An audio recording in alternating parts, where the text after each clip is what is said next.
हम करनाल से आए हैं, हरियाणा स्टेट है हमारा। हम यहाँ पे दर्शन करने के लिए जा रहे हैं अब।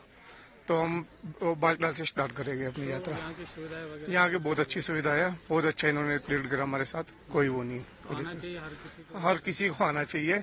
और मैं तो ये कहता हूँ भाई, यहाँ पे हर साल आना चाहिए। हाँ जी। तो कितनी खुशी है आज आप जा रहे हैं दर्शन के लिए। बयान नहीं कर सकता आपका किसी के आगे भी, मतलब इतनी खुशी हो रही है मेरे को। हाँ जी। तो क्या प्रार्थना करेंगे वहाँ पे। प्रार्थना बस यही करेंगे कि ये जैसे अब कश्मीर शांत है वैसे ही बना रहे, क्योंकि मैं पहले भी आता धारा 370 रटने से पहले।